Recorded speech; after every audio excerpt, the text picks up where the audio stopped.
What is up, everyone? Brandon Ferst, aka First Report, representing the First Off the Bench podcast network. Everyone comes off the bench. We are First. Welcome in to another edition of the NFL Weekly. Here on the network, we break down everything the NFL has to offer. Week 8 is upon us. That's right. Nearly halfway home, unfortunately, as we stare down the holiday season. And of course, with me, as always, is my friend and co-host, Raider Jim Martinez. You can find Mr. Martinez at Raider Jim 1090. How you doing tonight, sir? Hey, I'm doing well. And like it says right here, win, lose, or tie, Raider Nation till I die. That's right. I am, and I will always be Raider Jim Martinez. I don't care what they're doing. Well, I care, but if I can't change it, what am I going to do? I'm doing well. Thank you for asking. And as you can tell, I need to be in therapy, but that's another show. Everything's good though. The sun's out. I've got good health, got good friends. So life could be a lot worse. Amen. If your football team being bad is the biggest problem in your life, not to say that is for Raider Jim, but if it is, you live a very blessed life, even if you are a Jets fan. Although you are definitely on the edge because look, the Raiders, not great. We know that, but they've gotten a win. And you know what? Look, we might look back and say, look, the Raiders took down the Patriots. Patriots look pretty good. I know. I told Raider Jim, I always try to find some positive. I look back at last year, wasn't great, but they did beat the Ravens. So, at least looking back, there are some positives and some positives going ahead for the Raiders. Well, it is a bye week, so we aren't going to be talking specifically about the Raiders, but they may come up in this segment, and we've kind of alluded to it over the first part of the season. Really just the craziness of the NFL season. It always ceases, or never ceases to amaze, I should say. You always think you have an idea of what's going on. So, just a question for us, a little thought exercise. Are we closer to finding out which teams are actually good and which ones are not? I wrote some down. I have 9 listed. I have 4 teams that I believe are good, and the Eagles are not on there. Just a spoiler alert, but I have Kansas City, Detroit, Indianapolis, and the Rams. And then in terms of the bad, I have 5 and 2 honorable mentions, which probably doesn't mean anything, but I have Tennessee. I think Tennessee is probably the worst team on just watching, or to watch, I should say. You have the dysfunctional Miami Dolphins. Unfortunately, you do have to put the Las Vegas Raiders in there. Obviously, the New York Jets and the Cleveland Browns. Now, my 2 honorable mentions. I'm going to say Baltimore, but huge caveat, that is without Lamar Jackson. And Cincinnati, another huge caveat, that is without Joe Flacco, because, wow, Unc Bull was incredible. We'll get to that, I'm sure, with our thoughts on week 7. But Raider Jim, your thoughts. Are we closer to finding out who's good and who's not, and then thoughts on kind of those teams I threw out there? We are, but it's one of those horse races where it's like there's nobody that's going to run away from the pack and win by 20 lengths. When you think Detroit's going to be the team to beat, they get beat on Monday Night Football. Mm-hmm. When you think the Eagles are going to be the team to beat, they drop games to the Giants. Dallas, you think they're going to lose, they win. I mean, it is really a mixed bag out there. For me, it's Detroit still is probably the team to beat. Put them up against Kansas City again, it's going to be one hell of a game, but I think they would prevail if they played a second time. That's just my thought. Tampa Bay, when you think they're going to do no wrong or really do it, they go up against they get shut down last week, and hats off to the Detroit defense because they shut down Baker and the boys. Mm-hmm. It was not a good thing, but I am still on. I'm still on the watch for Indianapolis. Mm-hmm. I mean, I just think they are playing out of their minds. They don't even know how well they're playing. I don't think they get into the locker room. They talk about it. They go out. They execute. Okay, next game. And that's how they're kind of taking the approach right now. What they did to the Chargers was absolutely amazing, because I didn't think anybody felt that they would go out and handle the game the way that they did, but they sure did. Jacksonville Jaguars, what do you think about them? 1 minute we're here saying this could be the year when they finally break through, and then they just go and get thwarted last week. I mean, just terrible. What a terrible, terrible game that was. But also, he was getting hit again. Old Trevor was getting banged around back there pretty good. So if that's what's going to happen, they aren't going to win, because we both said once you get to him, he's shaken. The Raiders, we don't have an AFC West game this week. So let me say this about the Raiders: 95 total yards of offense. That's what I see when I look up high school games. I see over 100 yards in most cases, but you say, oh, look at, they got 95 this week. That's pretty darn good. 95 yards. There's too much money on the field for that kind of production. Really, really, truly. Austin Genty, I think he's got 445 yards now after 7 games. So, that kind of makes me yawn and go, that was a great, great draft pick, wasn't it? Geno Smith, favorite quote I saw this week. He comes up to the press conference and says, "We did something wrong." How do you even respond to that? Just like, wow, that's an astute comment right there. Moving on from the Raiders, Cleveland Browns. Hey, 24-6 going into the fourth quarter. They don't let Sanders take a snap. It's unbelievable. Not even with 2 minutes left, they don't let him take a snap. That kid ruined himself in Cleveland. Yeah, that's because, again, we do 1 or 2 shows in the off season, and it's mainly focused on the draft. And coming into this year's draft, or I guess last year's draft, however you want to look at it, one of the biggest talking points was Shedeur. And if you were talking Shedeur, you were talking his attitude. That's just it. That was the narrative. Plenty of things out there. We don't need to rehash them, but the drop, both of us, neither of us expected him to be the first round pick, the first overall pick. I think we all said, well, Cam Ward's probably better, and maybe Jackson Dart, less baggage. But I think for the most part, we all said, look, he's probably going to be the second or third quarterback off the board.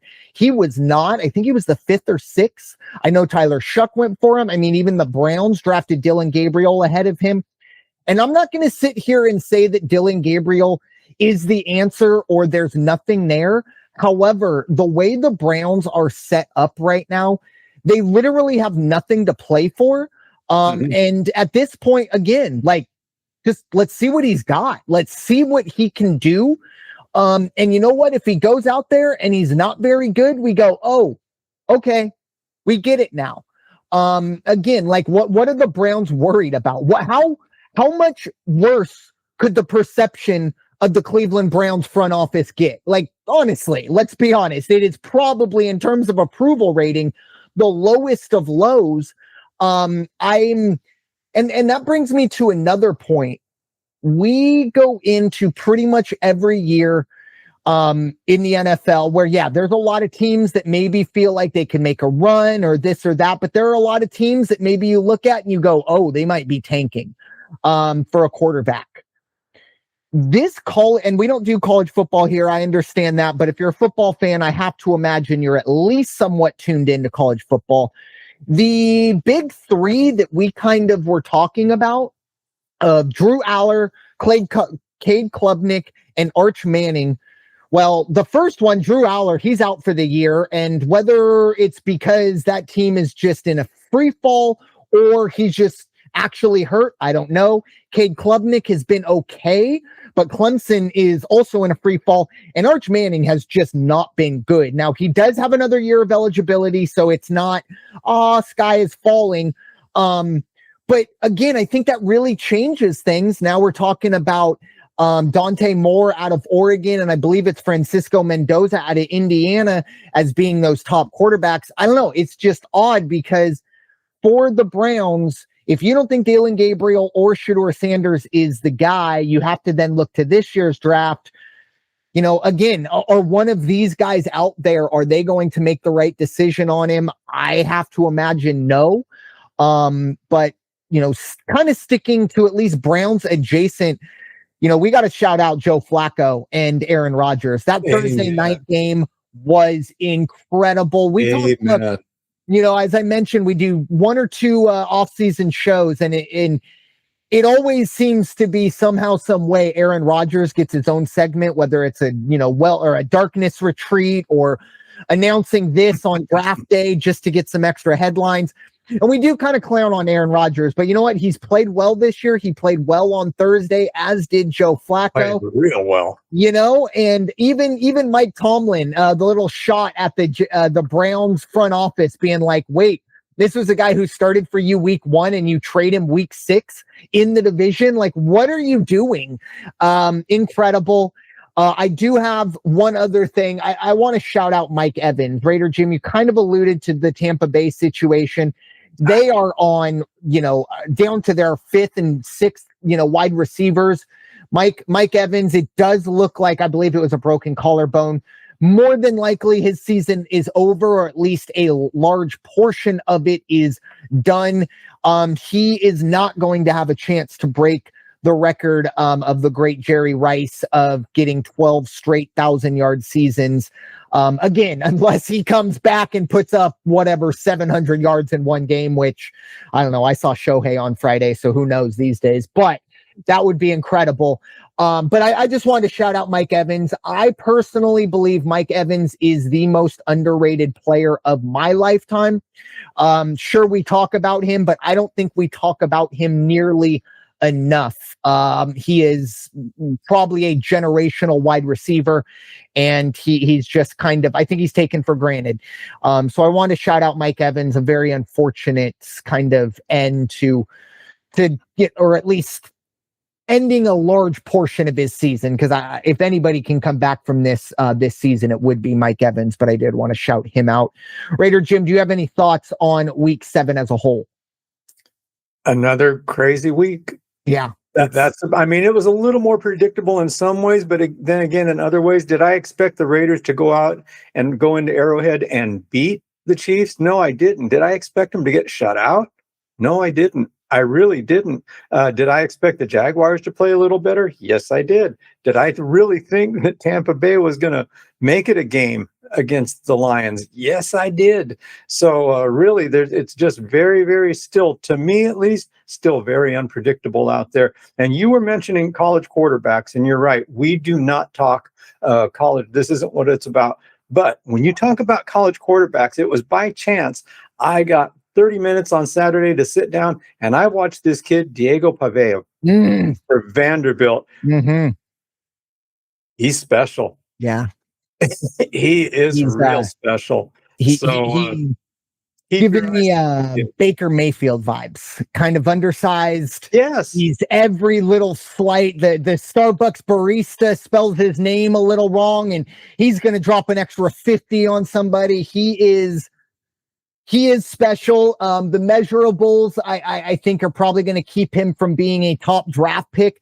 But sure. I tell you what, heart. Bulldog. A lot of heart. Oh, man. And he's Vanderbilt, too. You don't get nothing easy in the SEC, and you definitely don't get anything easy at Vanderbilt. Incredible. That kid probably could have gone to 80% of schools with the new transfer portal rules. And had a much easier time of it. And he said, no, you know what? I'm Vandy through and through. I respect that. I love that you brought up Diego Pavia.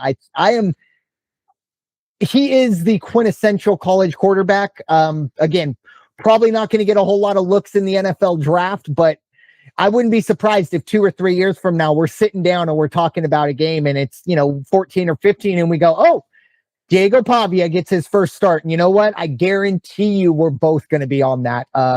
So very excited. And then one final thing. I already gave my flowers to my mom, who is a Notre Dame fan. I will give the flowers to Raider Jim as a USC fan. I thought we had a chance this year. Didn't happen. Lincoln Riley, it's time to go. Some of the worst fourth down play calling. I've never seen a team throw the ball 4 straight times on 4th and 1. It blows my mind for a team that averages 250 yards a game. But we're a pro football pod. But I did want to give Raider Jim and the Fighting Irish some flowers. And also to very, very real chance this is the last time that Notre Dame USC is going to play for a little while. So yeah, that's a whole nother story. But as Raider Jim said, that's a whole nother pod. So let's get into the task at hand.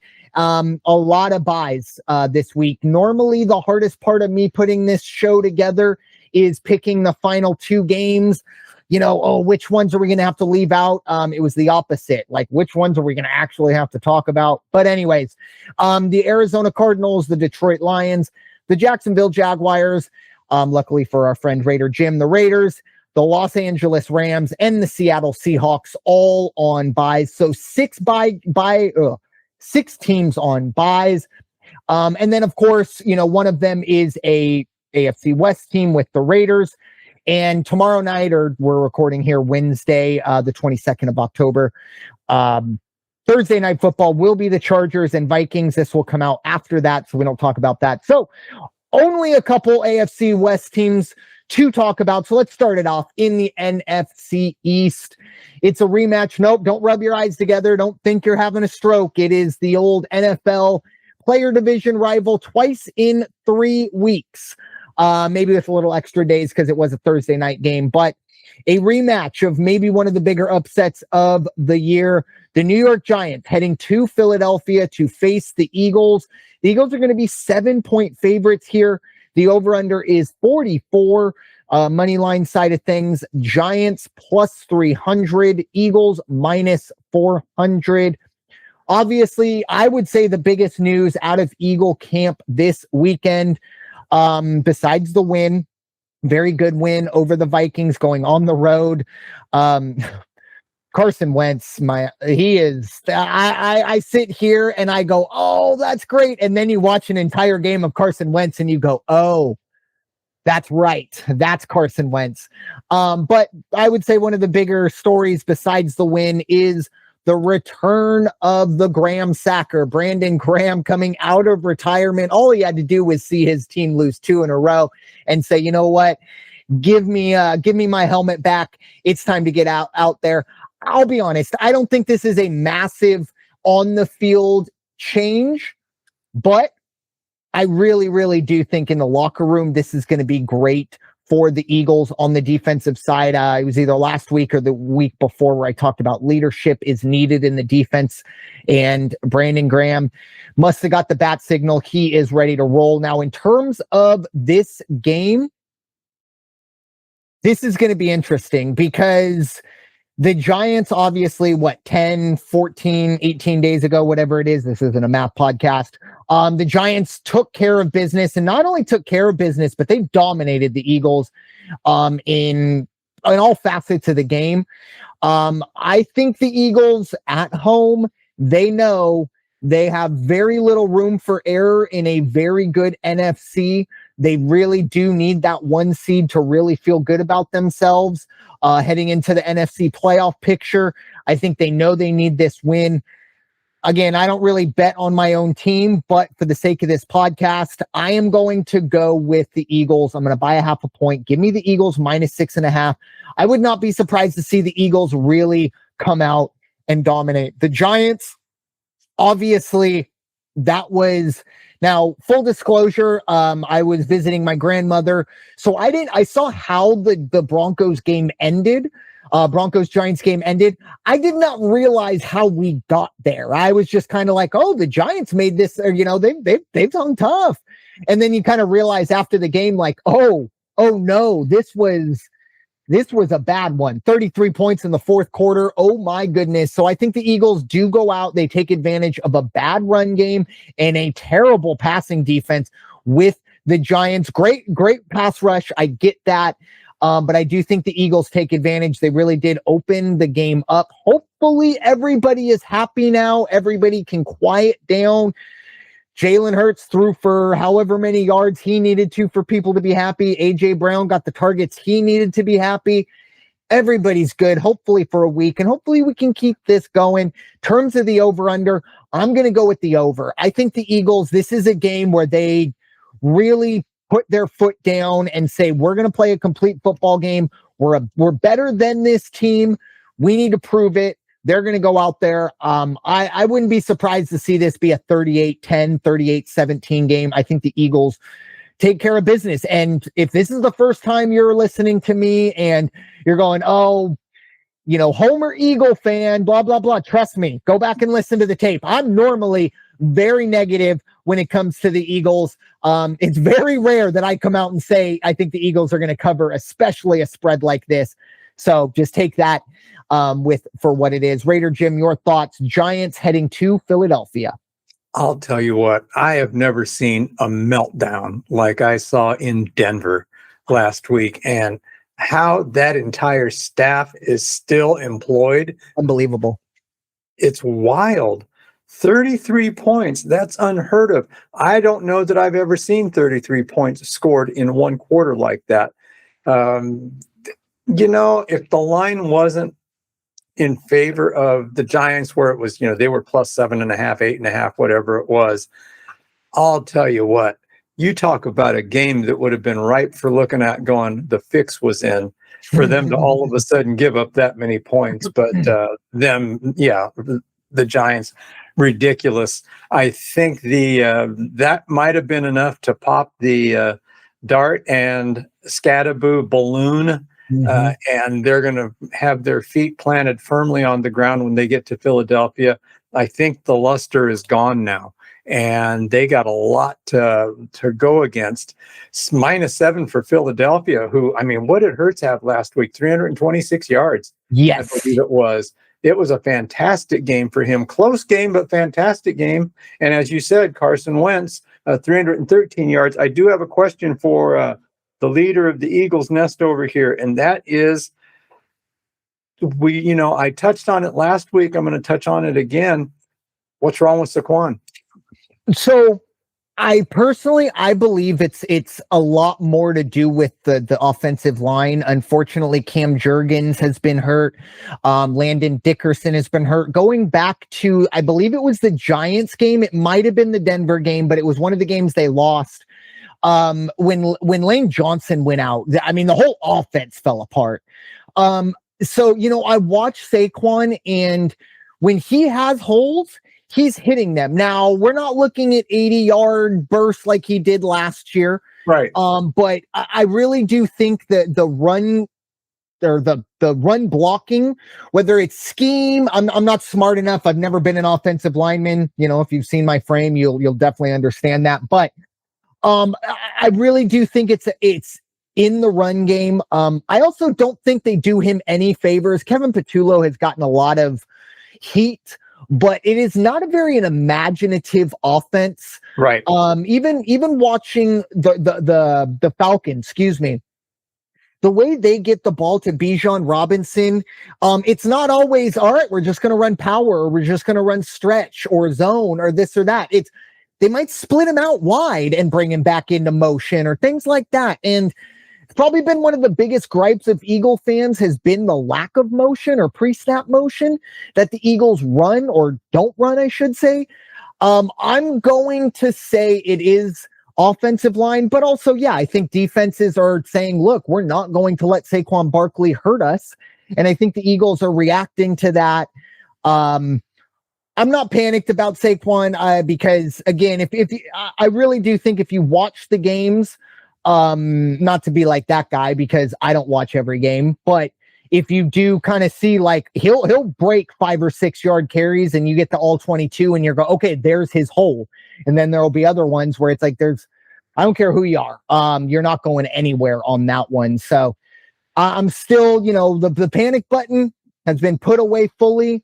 Not really too worried about Saquon, but the run game overall needs to improve. Everything needs to improve. I think I sent you that. So I put together a little spreadsheet just for myself to kind of see what's going on. And I give every team points for how good they are on different sides of the ball.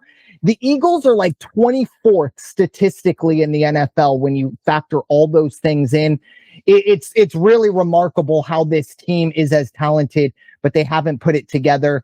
Again, as I said last week, big difference in the Jets struggling than the Eagles struggling, because again, you know eventually the talent for the Eagles will pull them out of it. It's just a matter of, when and will it be too late? So final answer, very long answer to say no, not Panthers. No, but I like the way you came around and you said it's the running game, because when I look at the game stats last week, Saquon had 44 yards. The entire Eagles running game was 45 yards. Yeah. The one that concerns me more than Saquon only getting 44 yards is Hurst being -10.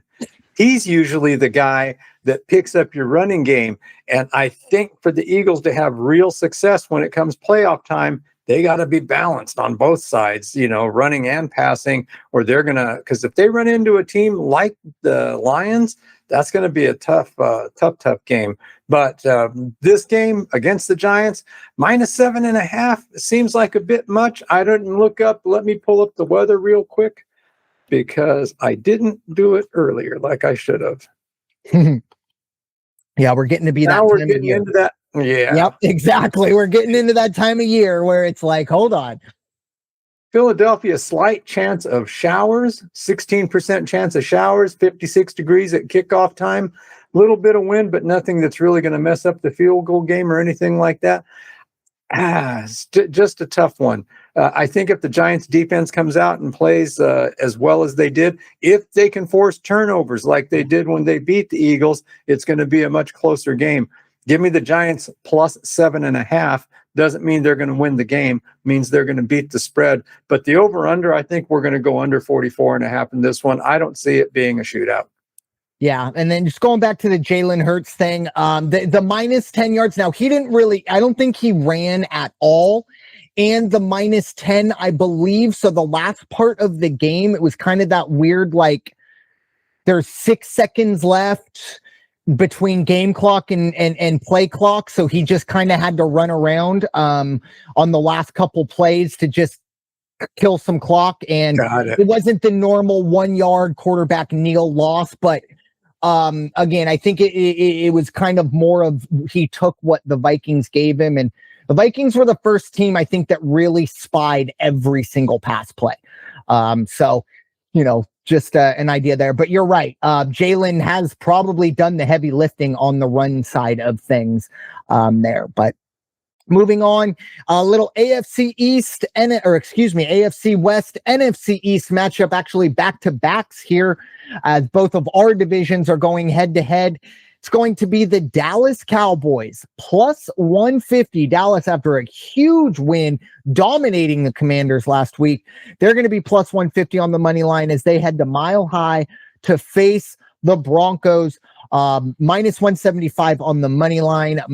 Broncos are going to be 3.5-point favorites with the over-under at 50. Raider Jim got the AFC West home team, so I'll let you take the lead on this one. Dallas at Denver.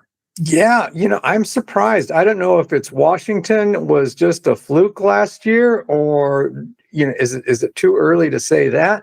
But again, they haven't been playing like they did last season. Let's just be honest about that. But what Dallas did to them this past weekend, hats off to Dallas. Yeah. I mean, they're injury plagued. Their defense hasn't been that good, but they're going out there. They have put together some good games.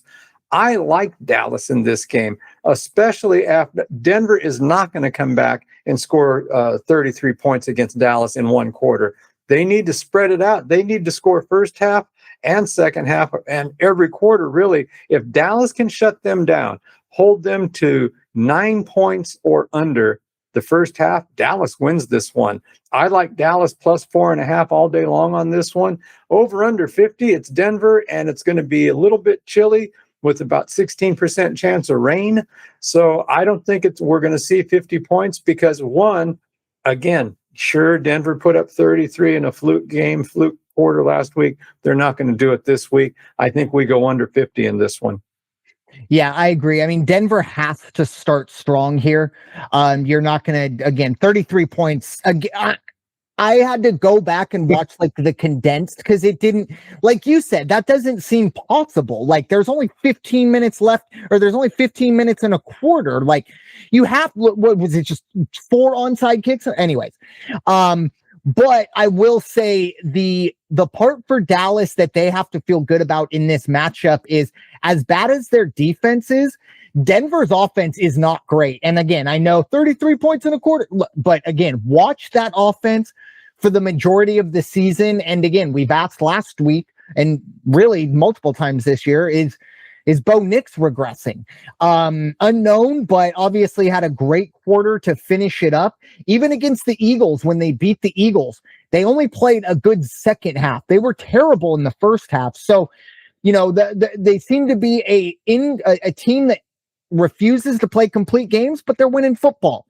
In this one, I think it's all going to come down to Dak Prescott versus the Denver defense. Denver's defense is as good as it gets. And obviously that Dallas offense is also very, very good. I just have a thing with the Cowboys, and it's maybe not the most scientific thing ever, but I ride them when they're at home, and I fade them when they're on the road. I feel like this is a team that is much better at home than they are on the road, more so than the normal, like, oh, I got to sleep in my own bed last night, my girlfriend's right there, blah, blah, blah. This is a situation where I believe Denver does get the job done. Look, -3.5, you know what I'm going to do. I'm going to buy a 0.5 point. I'm just going to cover myself. Might even buy a full point by Sunday morning if we haven't come down to where I need it to. But I do like Denver -3, and I like the under, just like you, Raider Jim. I think this is going to be a little bit of not a defensive battle, because I don't think Dallas defense can really get into that. But I think both of these teams are going to, I don't want to say slow play it, but this isn't a huge game for either one. I think Dallas feels pretty good where they are. Denver feels pretty good where they are. Don't want to put a whole lot on film. One other thing, and I meant to check this before, maybe I'll vamp long enough and I can pull it up here on my phone, but I did put, I very, very rarely ever put an MVP pick down. But Dak Prescott, his number is ridiculous. And look, I'm not going to sit here. It's not like, you know, in college football, you have to essentially be a 10+ win team to be even considered for the Heisman. The NFL isn't really like that. I don't think you have to be a Super Bowl contender to be an MVP. Obviously, it helps. 28-1 on Boutte for Dak Prescott to win the MVP. I think he is playing outside of probably Daniel Jones, and Raider Jim will take the credit on that one. But I think he's playing the best quarterback besides Daniel Jones in the league. So 28-1, an opportunity, who knows? It's probably only going to drop as we get deeper into the season. So moving on, staying in the the NFC East, AFC West matchup, we are going all the way to Monday Night Football. Oh, this is going to be a tough one, folks. We've only got one Monday Night Football game this week, thank goodness. But it is the Washington Commanders heading to Kansas City, who has very, very much figured it out. Kansas City is 10.5 point favorites. 48 is the over-under in terms of the money line, plus 410 for the Commanders, minus 585 for the Chiefs. Raider Jim, I'll let you get this one started with the AFC West being home. Commanders at Chiefs. You know, it took them 5-6 weeks, but slowly but surely, here come the Chiefs, and Patrick Mahomes is doing his thing, and he's going to do it.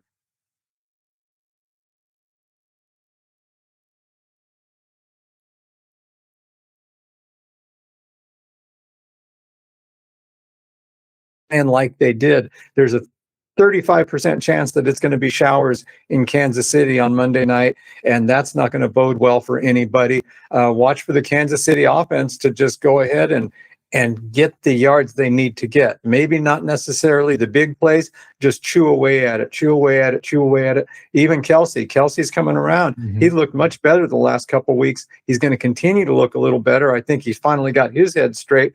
Washington, though, even against the Kansas City defense, which isn't the most stout that there is, I think Kansas City is going to have a good game, get to the quarterback, make him run, make him hurry, and then that's going to cause turnovers. I like Kansas City in this one. Again, I'm not going to touch the spread. Over under 46.5.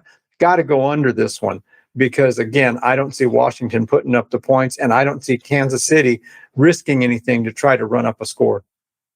I agree. At least on the over under, I definitely see an under here. I think Kansas City's going to realize pretty quickly, hey, we can pretty much do whatever we want. Jaden Daniels is not going to be playing.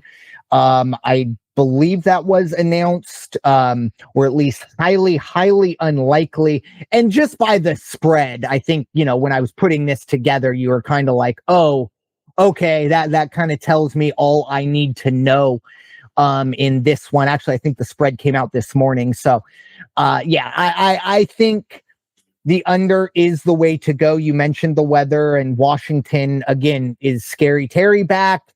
Who knows? There's a lot of question marks.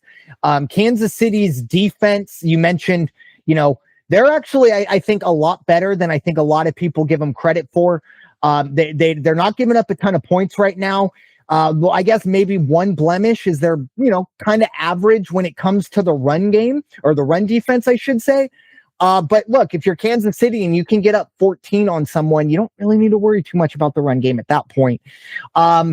However, with all that being said, maybe I'm just going to do it again, but I find it very, very hard to believe an NFL team, even the Kansas City Chiefs, is going to be able to cover a double-digit spread 2 weeks in a row. So I am going to go with Washington. I'm going to buy a half a point plus 11.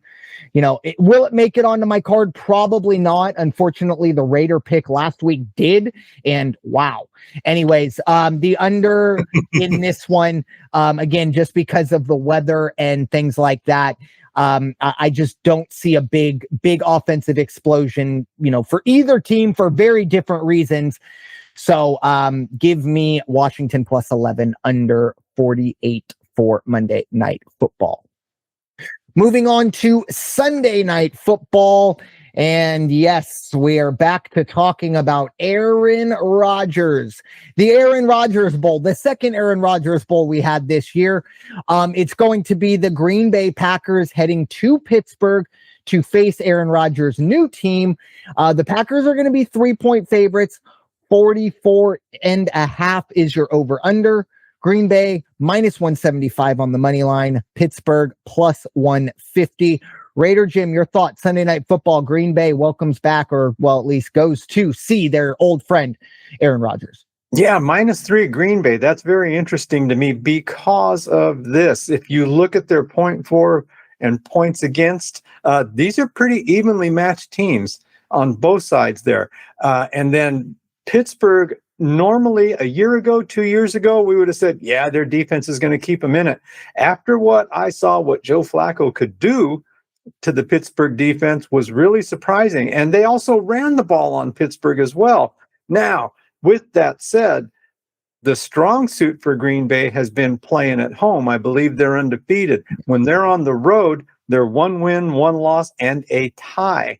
So getting away from the confines of Lambeau Field hasn't played out in their favor. Let me look at the weather on this one because they are in Pittsburgh after all. Just says partly cloudy, so the weather's not going to be a factor here. Even the wind, there's going to be very little wind. So what's going to happen? What's Jordan Love going to do out here? I think he's going to have some success against Pittsburgh if he watches the Joe Flacco tapes. And because of that, I'm going to go ahead and give Green Bay the nod on this one. But boy, you just can't overlook what Aaron Rodgers has been doing. He's been running the show. And like you say, like him or not, got to give the guy credit where it's due. I like Green Bay in this one. I'll go ahead and take them -2.5 on this. I'm going to buy the half a point. Over under 44.5. I'm going to go over in this one. I think because it's not going to be wet, windy, rainy, snowing, nothing like that. I think we're going to see Aaron come out there and he wants to score against Green Bay no matter what anybody says.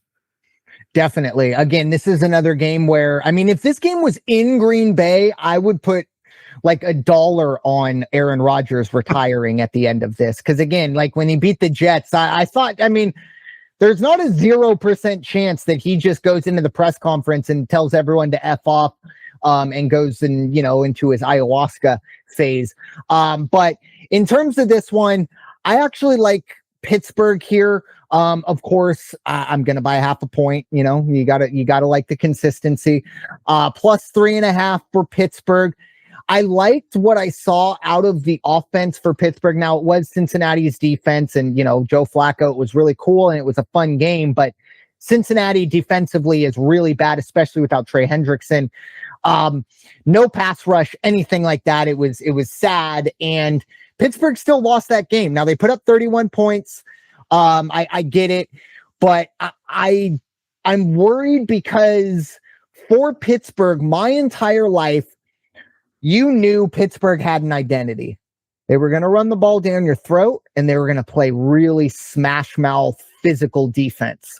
That's not happening. They're one of the worst run teams in the league right now, and defensively, they're stunningly average. Even if you take last week out, they just haven't really shown you that normal steel curtain of the late, for me, it was the 90s. It goes all the way back to the 70s, but the Jerome Bettis, James Harrison type mentality, it's just not there. But as you mentioned, Green Bay, not very good on the road. I think Pittsburgh gets the job done. I would not be surprised to see a last-second field goal from Green Bay. But even then, we'll get that. We'll still cover that plus 3.5. And I do like the over here. I think there are two defenses that, as you mentioned, weather won't be an issue. And Green Bay's defense, Micah Parsons, as great as he's been or as much as he's gotten, I mean, what was it, week 7? He finally got his first sack. That's surprising. So, good going there for him. But I like I like Pittsburgh plus 3.5, and I like to see some points, or I expect to see some points getting scored here over 44.5. So once again, that is your Sunday night football game in that one. NBC falling all over themselves. The over-under on Aaron Rodgers pictures in a Green Bay jersey, I'm going to set it at 12.5, and I'm going to pound the over. Anyways, moving on.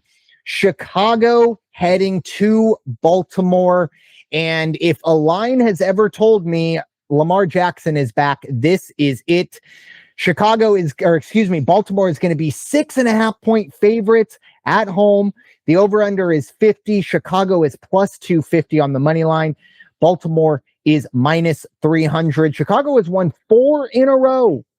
Don't sleep on the Bears. Raider Jim, your thoughts? Bears at Ravens. That's exactly what I was thinking. They're actually, 4 in a row. That's nothing to sneeze at. And I want to pull up their stats right here.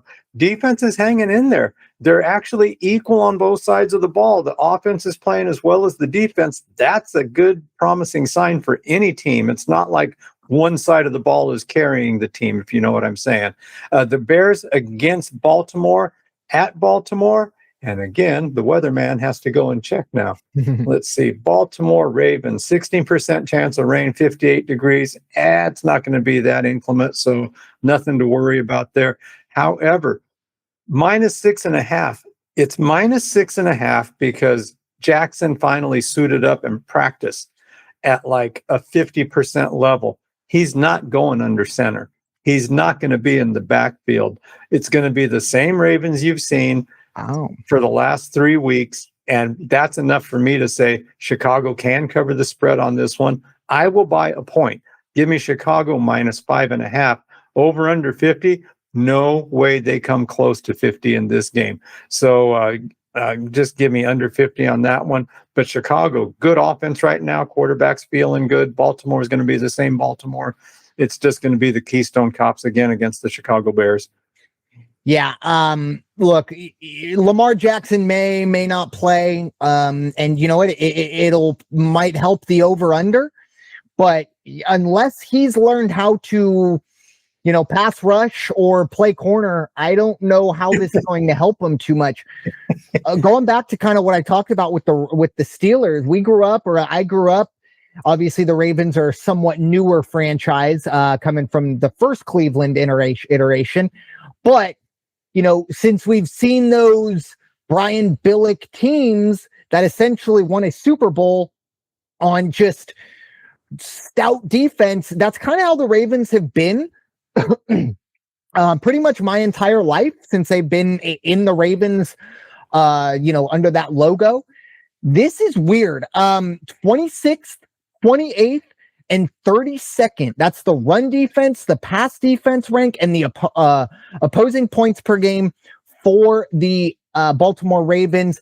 They give up more points than anyone else in the league. Their turnover differential, one of the worst in the league. And obviously their point differential is one of the worst in the league as well. I love Chicago in this one. I might flirt with the money line, but for the sake of this podcast, give me a half a point. Give me Chicago +7. I feel really good about that, which also scares me as I say that out loud. But I think Chicago, the one thing Chicago... Baltimore +7 or Chicago +7? You said Chicago +7. My fault. Chicago +7. The one thing for Chicago that I do think they kind of need to clean up if they do want to actually be a contender in the NFC, the run defense has to improve. They're one of the worst in the league on that side of it. And as we get deeper into the season, especially in the NFC North, you're going to see a lot of teams coming in wanting to run the football. But the one positive as well, a lot of positives for the Bears, but that turnover differential, best in the league, +11. You're going to win a lot of games when you win the turnover differential, and that's what they've done. Give me Chicago. In terms of the over-under, I'm going under. I'm going over. Until Baltimore's defense can show that they're going to show up. It's kind of simplistic, but this has been one of the worst defenses on all sides in the league, and it's very, very surprising. I think we all figured, when Lamar went down, okay, the offense is going to struggle, but the defense has actually been the one that's really struggled, in my opinion. So give me the over. I'm going to buy half a point there. 50 scares me. Give me over 49.5. Just in case. Moving on to San Francisco, or technically we're moving on to Houston, but it is going to be the San Francisco 49ers heading to the most confusing team I've ever seen, the Houston Texans. Texans are going to be 1.5 point favorites in this one. 41.5 is your over-under. The money line, you have San Francisco even money and Houston -120. Raider Jim, your thoughts, San Francisco at Houston. Yeah, you would think Houston would be in our talk of the Indianapolis Colts and the Tampa Bay Buccaneers. And I don't know what's happened along the way. The couple mishaps or tripped over their own feet or something. But in this one, what you're going to have is Houston's number 4 defense in the NFL going against San Francisco's number 6 offense in the NFL. This could be a really, really good game. Why I got to give credit to San Francisco going out there and playing so beat up and still playing so well. That again, there's the difference between this team and that team, I guess, because as I've been saying through the baseball playoffs, talking to friends, hate the Dodgers, but you can't buy chemistry. They just got chemistry. And Mookie and Shohei have bad days. Guess what? You got Edmonds coming up and getting hits. You got Teoscar coming up, who's a career 220 hitter in the regular season. Not Teoscar, Kike. And so that's the kind of thing you have to look at. So that's what San Francisco has right now. Houston's got it, and I think because they are at home, I like the 1.5 point advantage. And they just don't give up points. They've given up less than 100 points this year. I think they're at 88. And that's going to be the difference between 49ers and Houston this time around. I think Houston's going to be able to shut down the pass a little bit. They've got a good passing defense.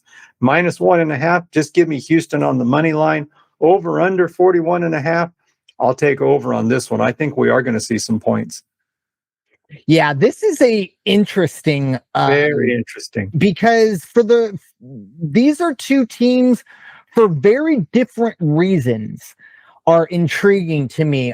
Starting with San Francisco, you hit the nail on the head. A bunch of Google, I call them Google players, because you got to Google where these guys are, where they came from. It's incredible. And that Kyle Shanahan is essentially driving down the streets of San Francisco saying, hey, you played college ball? All right, give them a contract. And they're going out and they're winning football games. It's incredible. Doesn't look like Brock Purdy is on track to start. Hopefully he's okay. I mean, obviously, he got paid a lot of money, and the way Mac Jones has been playing, I don't think the Niners feel they need to rush him back. But I think that's where the pivot point is in this one. You have San Francisco with the top passing attack in the league, which is crazy. If you would have said Mac Jones is leading the Niners and they are going to be the top team throwing the ball, you would have thought we were crazy. But that's where we are. And on the flip side, as you mentioned, Raider Jim, Houston's defense, good luck trying to find poke holes in that defense. DeMeco Ryans, a defense-first coach. I love that, but they got to clean up the offense. But I agree with you. I like Houston here. I think the home team, sometimes you just got to close your eyes. It might be stinky, and you might be taking this. The other part of it as well, DeMeco Ryans knows Kyle Shanahan pretty darn well. He was on that staff for a while. He was very instrumental in a lot of Kyle Shanahan's success. So a little familiarity there.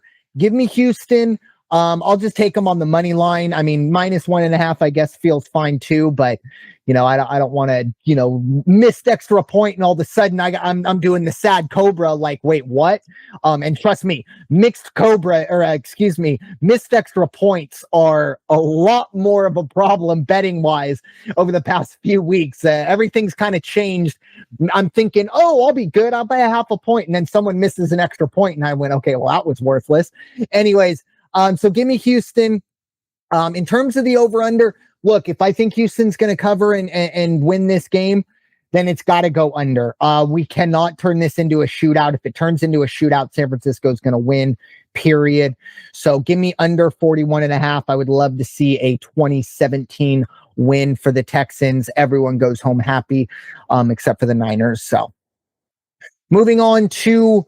This is, again, where we're getting a little tough. The bye weeks and things. The last game was intriguing. This one's just something. But anyways, it is a divisional matchup. Final two games are divisional matchups. But it is the Tampa Bay Buccaneers. They're heading to the Big Easy. Tampa Bay is going to be 4.5-point favorites. The over-under is 46.5. In terms of the money line, Tampa Bay -225, New Orleans +185. Raider Jim, your thoughts? Tampa Bay at New Orleans. Ladies and gentlemen, these last two games we're going to talk about, Mr. Ferst simply did like you do in a horse race sometimes. You just grab something with four legs and throw it into the gate because we want to fill it out and make it look like a race. Tampa Bay -4.5. They're really disappointed after last week's loss, but let me tell you, they couldn't have a better rebound game than this one. New Orleans is just a bad football team. They did beat the Giants, and when your claim to fame is you beat the Giants, I wouldn't talk too loud about it. I mean, that's like saying you beat Tennessee, a little bit better. I mean, for goodness sakes, the Raiders, coach, you hear this? The Raiders have twice as many wins as the New Orleans Saints. Had to throw that in there. I think Baker's going to come back. He's going to be on track. I think he's going to light it up against New Orleans this week. Give me Tampa Bay all day long. I'll just take it the way it is, -4.5. I don't need to buy half a point either way on that. Over 46.5, just because the New Orleans offense is not that good. They really aren't. They could probably put up some points, 46.5. You know what? On a whim, I will go over because this could be one of these games where Baker goes out there and puts up 35-38, and then New Orleans just has to throw me a couple touchdowns and we'll be good. Yeah, I agree. I also like the over here. I think there are going to be some points to be had, even if it's garbage time. But look, garbage time points are still points. All points matter. And I really, really can't believe I'm going to do this, but I'm going to take New Orleans plus 4.5. Let me just remind everyone how we started the podcast. We talked about the teams that were good and bad, or what we thought. I gave 5 teams that were bad. I'll just go through them again: Tennessee, Miami, Vegas, New York Jets, Cleveland. All of those teams have one thing in common besides not being very good. They're all in the AFC. Now, I'm not saying the New Orleans Saints are good, but they're not as bad as I thought they were. The NFC is very spread out in terms of how good they can be. With all due respect to the 5 teams that I mentioned, I think New Orleans is better than all 5 of them. I think Tampa Bay is going to go into this game without their leader. It's a divisional game. I think Kellen Moore is going to have an opportunity to get a win that, again, I don't think he's on the hot seat or anything like that. These coaches need more than 1 year, but this could be a feather in the cap type game. But even New Orleans plus 4.5, it is still the Superdome. You know, that game gets tight down the stretch. That crowd's going to be a part of it. Give me New Orleans plus 4.5 as I put my hazmat suit on because it is stinky, but plus 4.5, I'll take it. And then give me the over 46.5. I could see some points being scored. Spencer Rattler, not nearly as bad as I expected. Not good, but not nearly as bad as I expected. And he's done well enough that we really haven't heard the name Tyler Shuck. So whether that's an indictment towards Tyler Shuck or not, I don't know. But again, I think Kellen Moore, a rookie head coach, I don't think he has any allegiance to any of these quarterbacks. I think he thinks he's going to put in whoever he believes gives him his best chance to win. And, you know, we've seen that it's been Spencer Rattler, and they've been competitive, and that's such a patronizing thing to say. Sorry, coach, but they've been competitive. So give them a little credit for that. But moving on to our final game, and holy cow, folks, look, it's a divisional game. In my defense, it's a divisional game. It's the Tennessee Titans heading to the Indianapolis Colts. I also won Raider Jim. He can wax poetically about Daniel Jones as well. You know, we're trying to fill some time here. Tennessee is going to be plus 700 on the money line. Indianapolis is going to be minus 1,200. I thought we don't do college lines here. Oh, wait, this is the NFL. Indianapolis minus 14 on the spread, 1-4, and 47 is your over under. Raider Jim, let's dive into the pool of bleep. Well, I am telling you again, go get that prop bet. Put $10 down on Daniel Jones because he is going to be your MVP. Wait until he gets to the final round of the AFC playoffs, and people are going to be just up in arms in New York saying, how come he couldn't do that when he was here? Tennessee, let me go back to the stats I was just looking at. The Tennessee Titans, my goodness, how would you like to be part of that fan base right now? 1-6, the same as the Saints. Number 24 in defense, 32nd in offense, and the only thing they have going for them this week, Indiana defense is a little suspect. Yeah. They're not the best defense out there. Fortunately, they're like the number 2 offense. Yeah. So I think when you're the 24th defense going up against this offense, Daniel's going to have another great weekend. Indiana's going to this is one of those games where for the Indianapolis Colts, their defense can go out and feel real good about themselves on Monday, because they should be able to just run roughshod, do whatever they want against the Tennessee offense. You know, again, ranked 32nd in the league. Still 14, that's a bit much.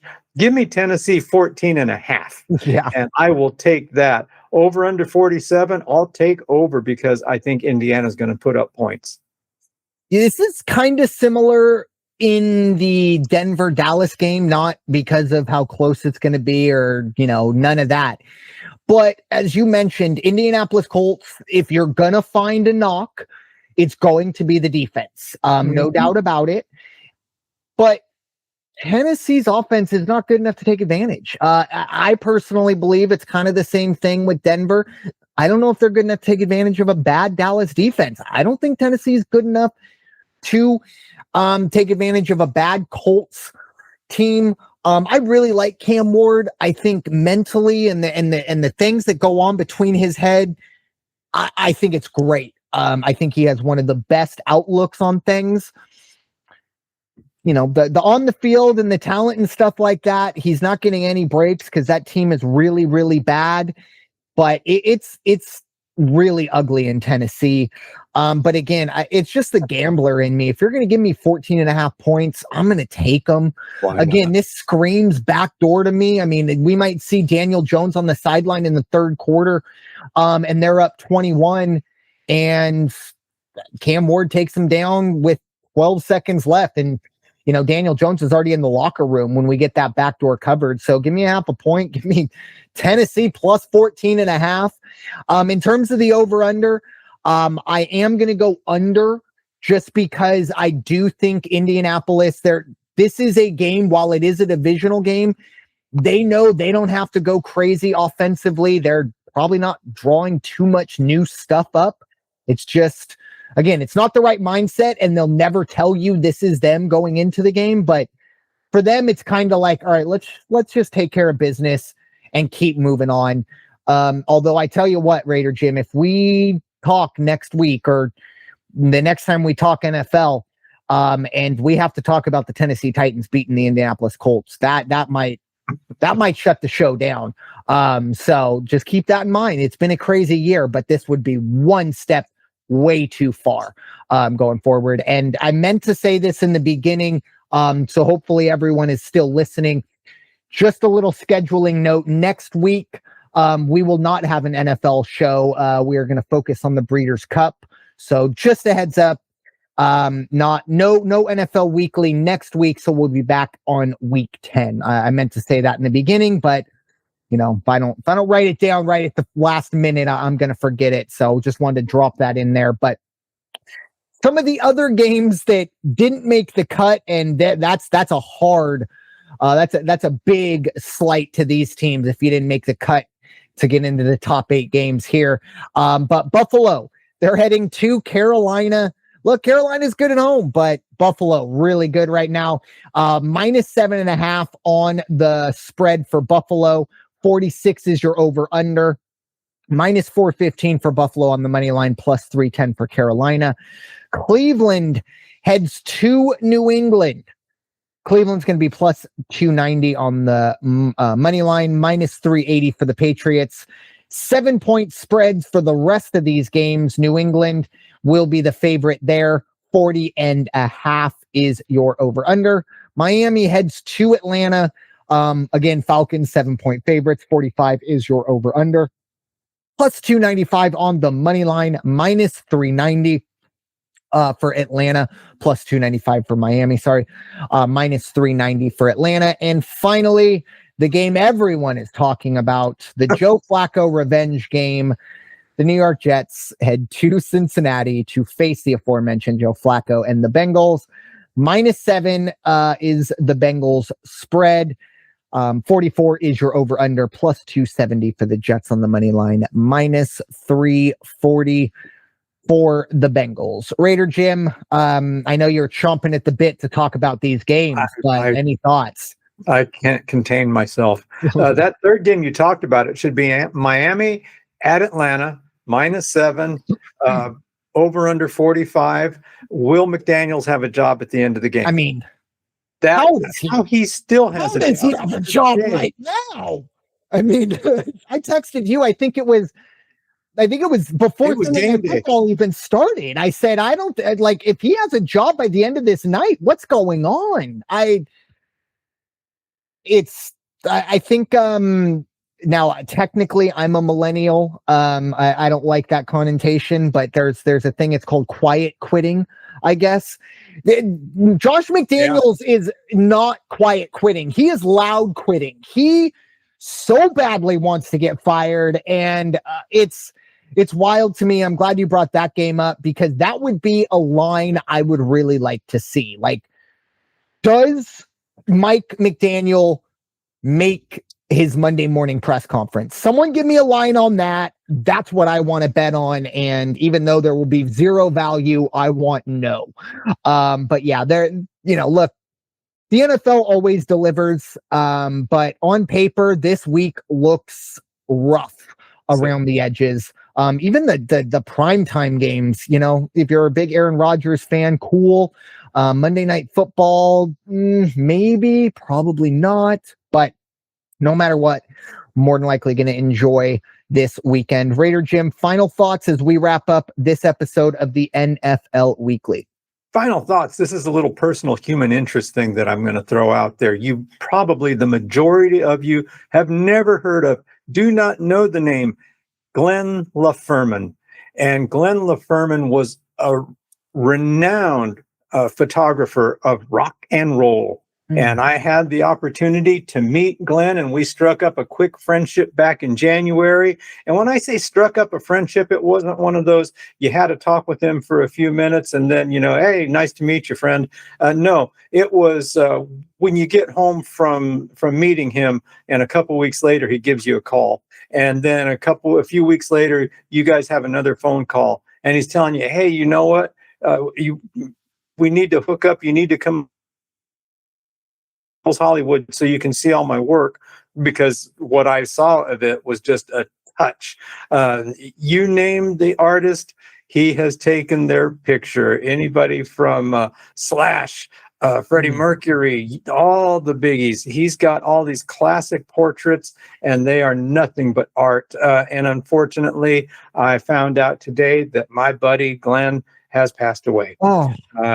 Cancer. He lost his battle with cancer. He had the cancer when I met him, and his outlook was, to keep it clean. It was just basically like, well, what the F am I going to do? I'm trying everything I can. And, if it don't go away, it don't go away. I just hope I get enough time to do what I really want to do. He was in the middle of putting together a book, and I don't believe that he ever got it to completion. But Glenn LaFerman, and it's LA capital FERMAN. He's on Glenn LaFerman at Verizon.net. You can still access all his works, but if you like rock and roll, and if you just like somebody who has captured the images, I would encourage everybody, most of all to the LaFerman family and to my buddy Greg. God bless you, man, and keep snapping pictures. You got a real gallery to make once you get up there. Amen. I was going to say, I think Ozzy might be waiting for him. Like, all right, I'm ready. He had a great shot of Ozzy. I think. Yeah, that's thoughts and prayers to the family. But incredible. That's Raider Jim, though, by the way, a little behind the scenes. That is Raider Jim. Raider Jim will make friends with everyone. He is he's a social butterfly. Not surprised by that at all. But yeah, it's unfortunate, but great that you got, the 9 months or so to be, to enjoy that friendship. First thing I want to kind of clean up a little bit. Last week, Alex Mortensen, huge shout out to the UAB Blazers. They take down Memphis. They were 21.5-point underdogs, and they win outright. Memphis was a team that possibly could be the group of five, or I don't even really know what we call it anymore. Just the mid-majors, if you're a basketball fan. The best of, they essentially, one team gets picked. Memphis got their bubble burst thanks to UAB. Shout out Alex Mortensen. Fantastic. I have a feeling if he wants that job, that's probably his now. But my final thoughts, we kind of alluded to it throughout the podcast. Raider Jim definitely did. Obviously, we don't really talk baseball on the network anymore, but the World Series is set. And again, I hate the Dodgers, as Raider Jim said. I can't stand the Dodgers. It's one of the teams that it's probably my most hated team out there. That includes the Chiefs and the Cowboys as a sports fan. But to watch Shohei Ohtani Friday night, And it was great because I was able to watch it with my grandmother, who's also a big baseball fan, and she's great too because she would just be a great coach. Because every time one of our the Padres pitchers walks somebody, she goes, "Why didn't he just throw a strike? Like, put her in the dugout. Like, why didn't we think of that?" Anyways, so it's funny because I'll tell her about Shohei Ohtani, and she always says, "Well, why don't the pitchers just hit then?" And it's like, well, yeah. I don't know, Grandma. I don't know. Anyways, but 6 shutout innings, 10 strikeouts to go along with 3 home runs, including one that was still might be in orbit. Again, you have to respect greatness. You have to tip your cap. Shohei Ohtani as a baseball, if you're a baseball fan, you have to realize how lucky you are right now, that you get to see Shohei Ohtani. And as someone who has watched a lot of 1950s and 60s baseball, I really like the Sandy Koufax and going back and watching a lot of his games. Those guys threw like 92 miles an hour. Like I might have been able to hit 310 if you dropped me back there. So, everyone's saying, "Oh, well, Babe Ruth was better." No, Babe Ruth was like 40% hot dogs and whiskey. So not the same. Shohei Ohtani, the greatest baseball player I've ever seen. He might be the greatest sportsman I've ever seen. And then finally, when it does come to the Dodgers, there's been a lot of talk about how much they spend and this and that. And you know what? It's not ideal. But I think as baseball fans, we're aiming our fire at the wrong direction. I think we need to aim it at the Pirates and the Rockies and the Marlins and the teams that are making hundreds of millions of dollars and then paying their entire roster the minimum. And then going, "Oh, well, look at what the Dodgers..." Well, the Dodgers want to win. And you know what? The Dodgers already apparently made the money they gave Shohei, or eventually will. They've already made it back. So again, time to refocus our vitriol, and it's time. I'm not interested in a salary cap. I'm interested in a salary floor. I think the salary floor needs to come before the cap. And finally, one last thing to all my baseball fans out there: enjoy the World Series and enjoy next season, because we are not going to get a season in 2027. I'm not breaking news. Everyone has kind of accepted this. More than likely, we're losing at least half of the 2027 Major League Baseball season, probably all of it. So enjoy this. Enjoy the next season as well. And you know what? Maybe start dipping your toe into the Korean and the Japanese baseball leagues if you're able, because again, if you're a baseball fan, you're gonna, and as much as I love the Savannah Bananas, that's not gonna scratch my itch. So I'll tell you what, I would say tune your TVs in to watch the Women's Pro Softball League. Yeah, there you go. And the Women's College Softball World Series got some good competitive ball out there. And if I may, to add on to your Shohei remarks, for those people who are like my age and watched it live happen, imagine that night when he became Mr. October. Reggie Jackson, one of my all-time baseball heroes. Imagine if that night he also took the mound and struck out 10 people. Exactly. That's boom. Mm-hmm. Mind blown. Exactly. And again, he may be the most underrated player. And trust me, we're all saying how great he is. He still might be underrated because of how good he is at everything. It's incredible. And for the most part, unless he's a hell of a con man, he seems like a really, really good guy. I know nice guy. Yeah, I know the Ipe stuff, but again, I think if you dive deeper into it and, you get beyond the memery, you realize, oh, that's actually a sad story. But anyways, with that being said, thank you all so much for listening to this episode of the NFL Weekly presented by the First Off the Bench podcast network. Everyone comes off the bench. We are First. It is time for you all to go wash your hands and stop hating everybody. Talk to you all very soon. Take care. Peace out.